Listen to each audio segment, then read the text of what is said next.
বিজলি, তোর গায়ে পুলিশের পোশাক? এইটা আমার পোশাক, লন্ডি থেকে ভাড়া আনছে, কইছে নাটক আছে। এই রাস্তায় আপনি করেন?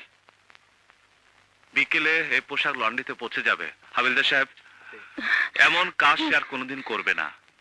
ওর মাথার স্ক্রু ঢিলা আছে। ঠিক আছে, ঢিলা যখন মাফ করে দিলাম, হ্যাঁ আপনি যখন কইলেন আমি সব মাইনা নিলাম। আসি। হ্যাঁ এই গাড়িতে ওঠ, ওঠ।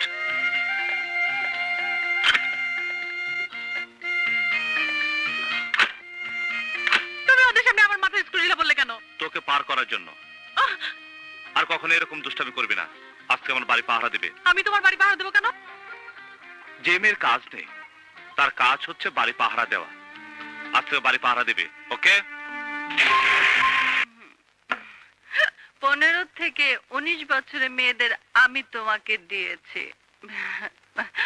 আমি নিজে তোমাকে এতিমখানা থেকে মেয়ে এনে দিয়েছি। তুমি আনন্দ করেছো, ফুর্তি করেছো। এতিমখানার নামই তো আনন্দ এতিমখানা। আনন্দ হবে না তো কি হবে? কিন্তু তুমি আমার মনে আশা পূরণ করনি। আমি তোমাকে চাই। বন্ধু, মাতাল হলে তুমি একটা কথা ভুলে যাও, যে মেয়ের বয়স 20-এর নিচে আমি তার গায়ে হাত দিই। তোমার যৌবন আছে কিন্তু বয়স নাই। সাধু বয়স্ক মেয়ের গায়ে হাত দেয় না। তোমার এতিমখানার চেয়ারম্যান বানাইছি, ওইটা নিয়েই সন্তুষ্ট থাকো। রাখো তোমার চেয়ারম্যান। আমি শুধু তোমাকে চাই, শুধু তোমাকে চাই। তোমাকে না পেলে দুনিয়া ধ্বংস করে ফেলবো, দেখে নেবো।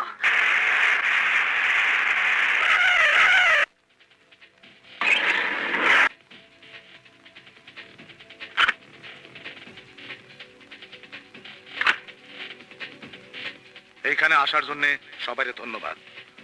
আমার বিশ্বাস আমরা এখানে প্রাণ খুলে আলোচনা করতে পারবো। সাধু ভাই, আপনি আমাকে বুঝিয়েছেন, আমি এখানে চলে এসেছি। ওই খুনির সাথে আমার কোনো সমঝোতা নেই। এই ভুলে যাও না, তোমার ভাইও একজন খুনি। তোমার ভাই রাজার আঙ্কেলকে খুন করছে, হিসাবে সমানে সমান। মাফ করবেন সাধু ভাই। দেখো, আমরা এখানে ব্যবসায়িক সমঝোতা করতে আসছি না পুরাতন ইতিহাসটাই না মারামারি করতে আসছি? হ্যাঁ, মানুষের ভেতরে যদি বেশি রাগ থাকে তাইলে তাকে দিয়ে ভালো কিছু হয় না। তুমি অত্যধিক রাগী। রাজা, যা কিছু হয়েছে ব্যবসায়িক কারণেই হয়েছে। যদি কিছু দোষ ওদের থাইকা থাকে তাহলে কিছু দোষ তো তোমার আঙ্কেলেরও আছে। হ্যাঁ, ক্ষমতা থাকার অর্থ এই না যে কারো স্বাধীনতার পায়ে শিকল পরানো। গণতন্ত্র বলে তো একটা কথা আছে, হ্যাঁ নাকি? আমির, ভুলে যাও না, ওদের সহযোগিতা ছাড়া ব্যবসা করা মুশকিল। চিন্তা করে দেখো কোনটা জরুরি, একে অন্যের রক্ত ঝরানো না ব্যবসা করা? ঠিক আছে, আমি সমঝোতা করার জন্য তৈরি। এই তো কথার মতো কথা। আমার কিছু কথা আছে। আমি শান্তির জন্য সমঝোতা করতে চাই।